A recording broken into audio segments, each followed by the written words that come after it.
Hi, guys. Hello. Welcome back to Spooky Sleuths. Today, we have a fun one for you. We do. What are we talking about? We're talking about Lizzie Borden. Okay. We've all heard the song. Oh, wait. Do you mean Lizzie Borden took an axe and gave her mother 40 whacks? When she saw what she had done, she gave her father 41. That song? Yes, but what is the actual story behind the song? Did Lizzie Borden wield the axe of infamy, or was she a misunderstood victim of circumstance? Are you ready to dissect the evidence, challenge the theories, and unravel the enduring mystery surrounding one of America's most infamous crimes? I am. Let's get into it.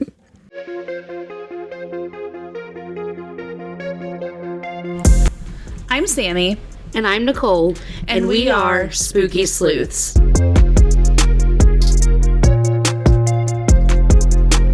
Lizzie Borden was born in Fall River, Massachusetts on July 19th of 1860.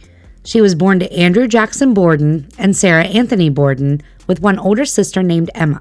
She had another sister, Alice, but she died at the age of 2. Andrew grew up poor, but made his way to the top, providing wealth for the family. He started off as an undertaker, and supposedly, he would cut the feet off of corpses. What? So he could cram the bodies into smaller coffins that he paid less money for. That is wrong on so many levels. It's absolutely legend, but yeah, that's one of the I'm going to believe it, though. After this, he became a banker and got into real estate, buying houses and renting them to people. So he was like a slumlord. Yeah. He was also the director of 3 major cloth mills. He was a busy man. He really wanted to make a name for himself, and I'd say he did. Yeah, and money for them. Sarah Borden passed away when Lizzie was only 2 years old. After his wife passed, Andrew married a woman named Abby. Abby was 37 years old when she married Andrew, and for the time, she was considered an old maid, which is really sad. It is. 37 is not an old maid. Also, I don't associate the names like Lizzie, Abby, Sarah with me like super old-timey names. No, not at all. Especially like Lizzie and Abby. I wouldn't think that people in the 1800s would have those names. Right. Abby had a poor family as well, but wanted to achieve that high social status. Okay. It was speculated that Andrew proposed to Abby because he needed a housekeeper and someone to raise his daughters. Well, that's sad for her. It is, but allegedly, it doesn't seem like she married for love anyway. Yeah. Granted, she wanted that status. All speculation, of course. Yes. By all accounts, Lizzie was a popular girl. She participated in charitable work and attended church regularly. Lizzie and Emma were not close with Abby, though. They called her Mrs. Borden rather than Mom or Abby.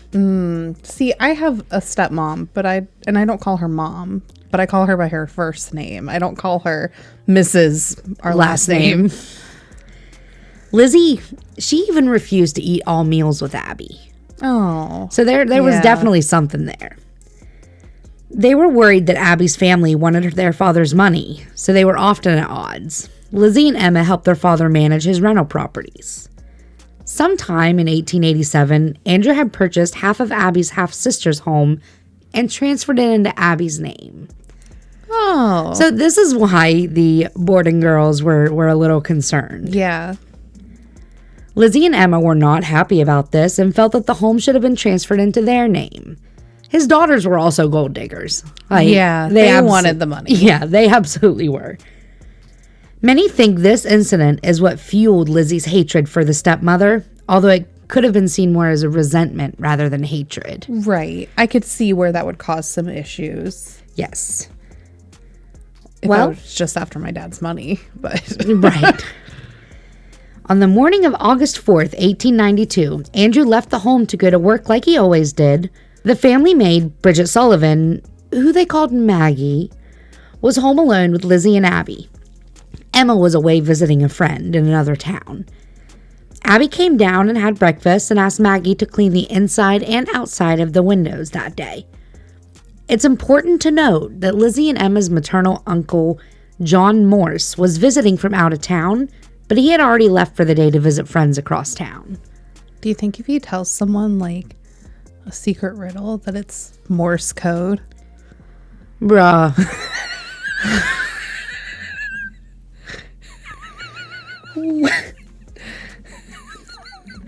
I'm ignoring that. You're insane. I'm so funny. You're so punny.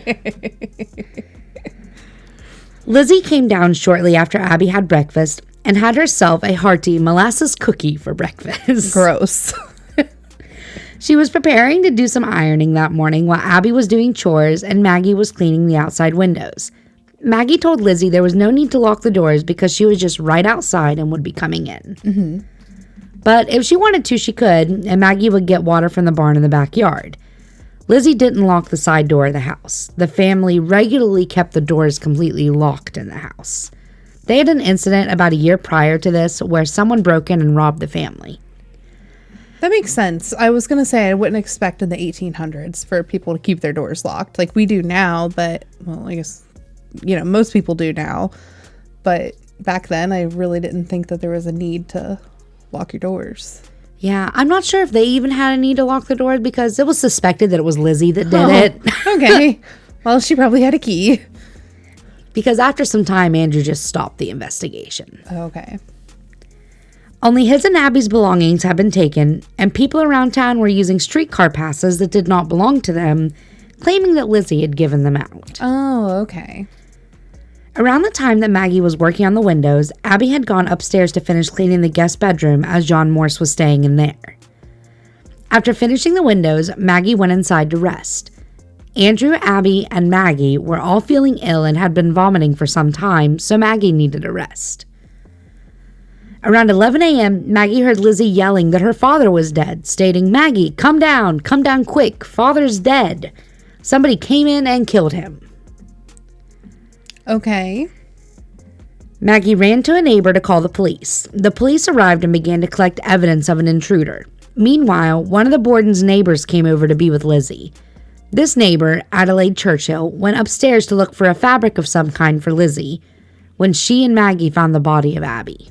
When investigators originally examined the scene, they assumed that Abby had died of shock, assuming that she had found her husband dead downstairs. So they just ignored all the hatchet wounds in her back? I guess, she must have just died of shock.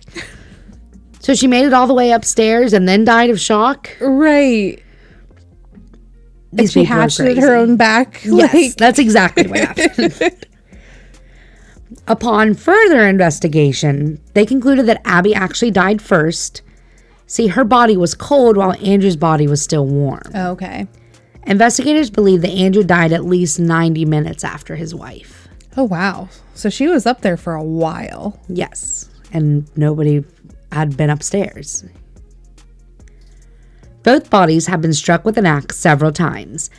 Abby was struck 18 times and Andrew was struck 19 times. So not like the song. No, not 40 and 41, but close, 18 and 19.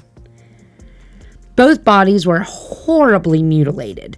Andrew had a wound over his left temple that looked as if the dull side of the axe had been pounded into his head. Oh, God.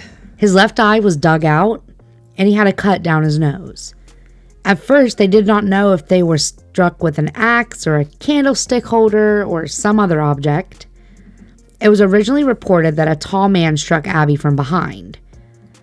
The weird thing was, with the manner of the attack and injuries, that there was no blood anywhere except around the bodies. You would think there would be splatter from pulling the axe out, splattering blood all the while, putting it back in, splattering blood right there. Yeah, there should have been blood everywhere. I mean, yeah. It should have been a gory mess. It should have been. Abby, who was murdered in the guest bedroom, had shed barely any blood on the comforter. So even right there. Yeah.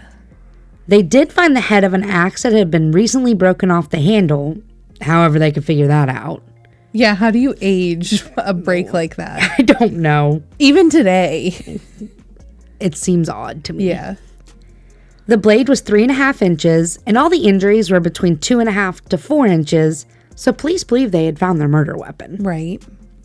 The blade itself looked as if it had been cleaned, and had ash smeared on it to make it look unused. Oh, okay. So special care was taken to this axe. To cover up Yes. any evidence on there. It is believed that the murderer broke the handle off and destroyed it because it's difficult to get blood off of wood. That makes sense. It really does. It feels calculated. It does. It feels like that person knew exactly what they were doing. To have no blood anywhere. To break the handle off because they knew the police would get blood off of it. I know I'm getting ahead of myself, but there's no way one person could have done all of this I don't think so either. Not in that time span. and be able to get everything cleaned up and take care of the evidence Right. and orchestrate. Like, this was very collected. Yes. Lizzie was the first suspect in the murder. Maggie's alibi cleaning windows checked out as she was spotted by a neighbor and was talking to another woman. Emma was out of town, so couldn't have been her. Right. John Morris had the family friends as an alibi, and he remembered the streetcar number that he had been riding in around town. Okay, that's weird. Why would you remember the streetcar number? That would be like us getting into a taxi and remembering that taxi number. Right. That's Because we very knew we weird. needed an alibi. I don't buy it. Yeah, there was a reason he knew that number. Yes. That's not just something you remember. Unless their streetcar numbers are like 3 and 4. Right. You know. Like streetcar number 1. Prior to being arrested, Lizzie decided to burn a dress. Oh. But she decided to do this because it had been ruined with paint. Paint. Uh-huh. It is suspected that the dress was really stained with blood and Lizzie was trying to destroy evidence of her crime, which I find more likely. I do too, because if it was paint, why wouldn't you call the police and say, hey, just wanted to let you know, I have this dress with red paint on it. If you want to look at it before I burn it, I'm getting rid of it because I can't save it. But why would you even feel the need to do that then? At that point in time. Like, you know, right. you're like under investigation for murder. Why do you Yeah. think that's a good idea? Like, how's that going to look no matter the angle? Right. That's bad timing. Yeah. I guess the police also suspected a Portuguese laborer of the attack as he had been spotted asking Andrew for his wages that morning. Oh. I guess Of course we're going to try to blame it on the Portuguese guy. yes. But it wouldn't surprise me if Andrew didn't pay people on time. I agree. When this story broke, it made headlines all across the country. The first headline was, "Shocking crime. A venerable citizen's aged wife hacked to pieces in their home." And it was reported by the Fall River Herald. Would you like to know what venerable means? Yeah, kind of. Accorded a great deal of respect, especially because of age, wisdom, or character. That tracks. Yeah. That tracks for Andrew. In the Anglican Church, it's a title given to an archdeacon. Oh. Yes. 2 days after the murders, newspapers started pointing fingers at Lizzie as well. There were rumors that Lizzie had been shoplifting and that she had not been getting along peacefully with Abby. Okay. That does not mean murder. No. Like, I'm not saying Lizzie's innocent, but like that's a stretch. I don't get along with like anybody. If that's the motive, then lock me up. Accurate. People who knew the family and were inside the family claimed that their relationship was normal, the same as it has been since they could remember. Because they've always had a strained relationship. Right. The Boston Herald came to Lizzie's defense saying, "From the consensus of opinion, it can be said, in Lizzie Borden's life, there is not one unmaidenly nor a single deliberately unkind act." Okay. The police, however, were not buying Lizzie's story. Yeah, I mean, good people do bad things all the time. Right. She told police that Abby received a note that a friend was sick and left to go visit them. She could not produce this note for the police, however. Of course. He claimed to be out in the barn looking for lead sinkers for a fishing trip she had coming up during the time that her father was murdered. Lizzie claimed to have been in the kitchen almost the whole morning. She had irons warming on the stove so she could iron some handkerchiefs. Lizzie claims that this was a nearly 2-hour endeavor for the irons to heat. I have a couple problems with this. Why is somebody ironing a handkerchief? Like, I feel like that's a thing they did back then, but it's so dumb. Yeah, we also know now that it's not exactly hygienic to keep handkerchiefs, though. Yeah. So, number 2, why would it take 2 hours to heat up irons on the stove? Like, I feel like that's a lie. It has to be. I mean, apparently she was a pretty big angler, so I could believe the looking for lead sinkers. Like a big fan of anglerfish? No, ma'am. An angler is somebody that's an avid fisherman. It's a fish. I'm aware that it's a fish. They got that little light thingy. I'm aware that it is a fish, but in the way I was utilizing the word angler, I mean that she was an avid fisherman. Okay, well, that's dumb. Okay. Lizzie was an anglerfish that would lure other fish to their death with the little light. She was a big fan of the anglerfish. Okay. Moving on. Maggie swore you are insane. Maggie swore that she heard Lizzie laughing upstairs when she came back into the home. But Lizzie denies that this was her, then confirms it was her because she needed some fabric to make a repair. Then went back to denying it was her. So her story's all over the place. Yeah, not credible. The police knew it had to be someone in the house, especially since there was no sign of an intruder or a struggle. They also reconsidered their thought that it was a tall man who committed the attack, saying, hacking is almost a positive sign of a deed by a woman who is unconscious of what she's doing. What does that even mean? Like, only women can hatchet people to death and we don't know what we're doing? Anybody would have had to have went out into the barn and even procure this hatchet, axe, whatever it was, to commit these. Like, they knew exactly what they were doing. And you didn't just commit one murder. You did 2. Right. Maybe she killed Abby and was just like, oh, man, maybe I didn't go hard enough. Maybe I need to try. If I go harder on my dad, he may live. Yeah, I don't understand the reason. She knew it. Whoever did this knew what they were doing. I agree. After giving the police confusing and contradicting answers, Lizzie was arrested. Okay. Naturally. Yeah. At her trial, Lizzie pled not guilty. All the prosecution had was circumstantial evidence, which is hard to get a conviction on even nowadays. Right.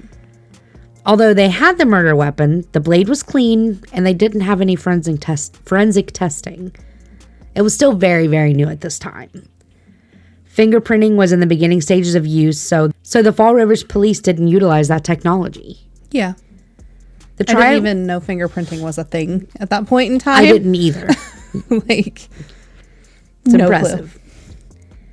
I mean, I'm sure it wasn't electronic or anything. No, but it was like the fingerprinting with the ink. Yeah.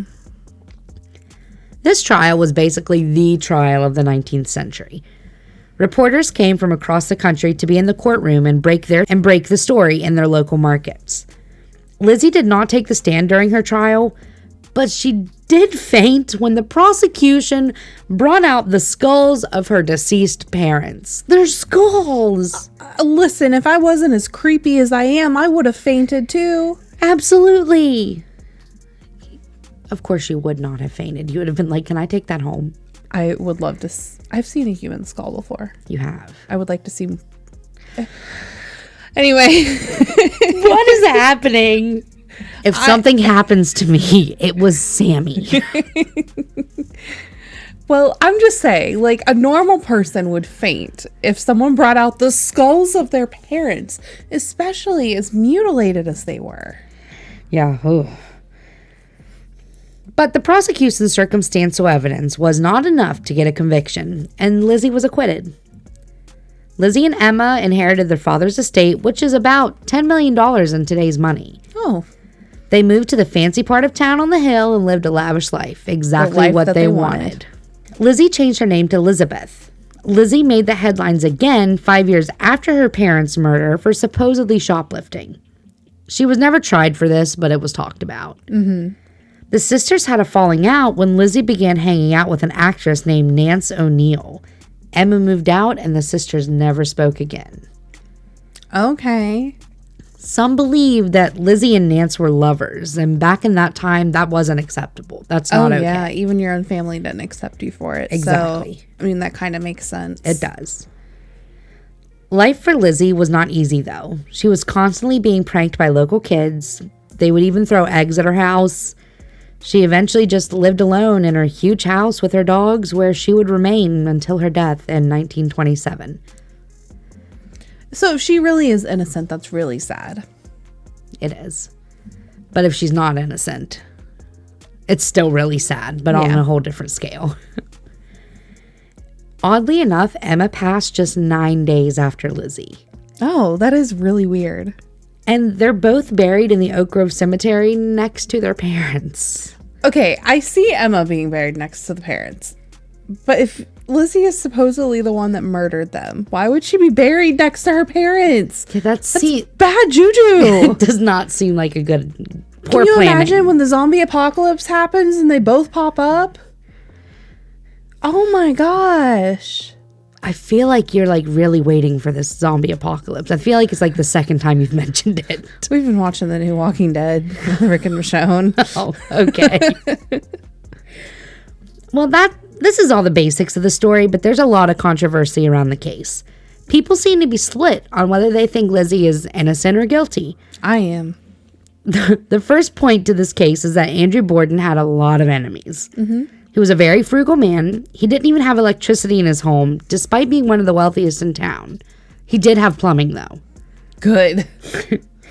It's suspected that Andrew had enemies from shady business deals that he made in order to get his wealth. I got enemies. Got a lot of enemies. Should I know what that's from? No. I think it's a song. Oh. I got enemies. Got a lot of enemies. I don't know. It's a rap song. All right. With the side door of the home being left unlocked, it is entirely possible that the police were wrong when they thought the killer was someone who lived in the home. Yeah. On the contrary, Lizzie didn't defend herself well. She was confusing and gave conflicting statements. In addition, she burned her dress that may have contained blood on it. I know she said it was paint, but right, could be blood. We can't prove it, so we have to assume it was blood. And all that is outside of the fact that she didn't like her stepmother and wanted to inherit her father's fortune and didn't want to wait. There's one topic that seemed to convince many that Lizzie was guilty, and that was that she attempted to buy poison the day before the murders. I mean, that's a pretty big thing. It is, but let me explain. Lizzie went to a pharmacy to purchase prussic acid, which is also known as cyanide. Okay. Which raises red flags to us now. But Lizzie stated that she needed the poison to clean a sealskin cape. Sealskin's a type of faux leather that was commonly used during this time, especially in the winter months. Okay. This was August, so why was she cleaning her winter coat at this time? Is question number one. Yeah.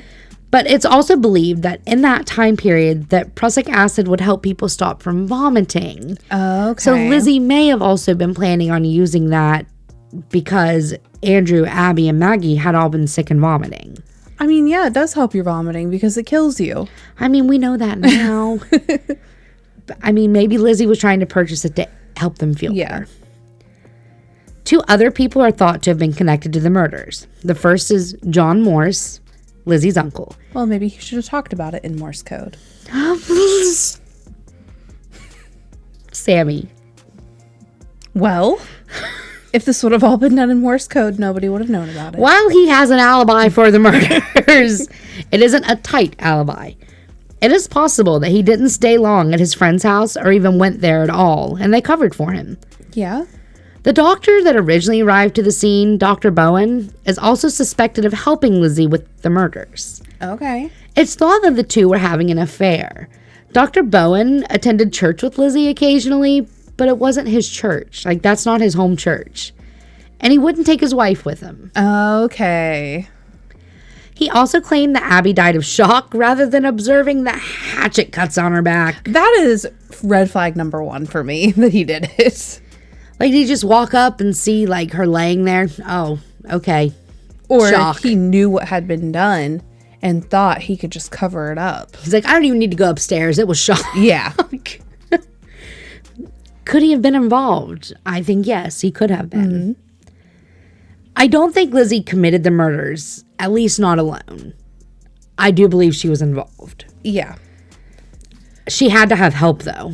I think the most plausible thing for me is Lizzie with John Morse or Dr. Bowen. I think that the tall man that was supposedly seen around the house could have been one of those two men. Could have been.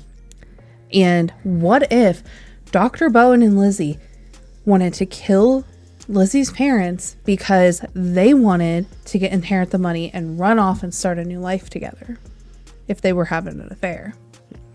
That seems more plausible than Lizzie burning a dress because it has red paint on it. Yeah. I think I just solved the case. I'm not convinced Bridget wasn't involved, though. They're Maggie. Yeah.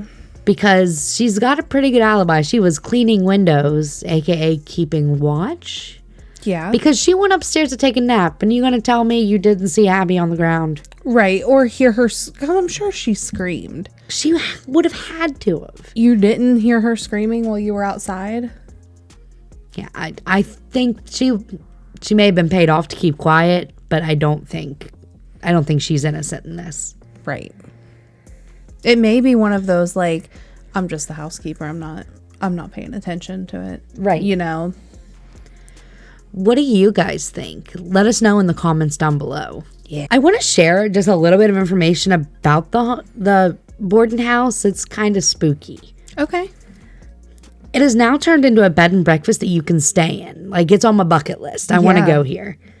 The owners have tried to keep the home in original condition as much as possible. It does have some modern upgrades like indoor plumbing and electricity. Thank goodness. Furnishings are similar to the time period, and the house is organized the same way.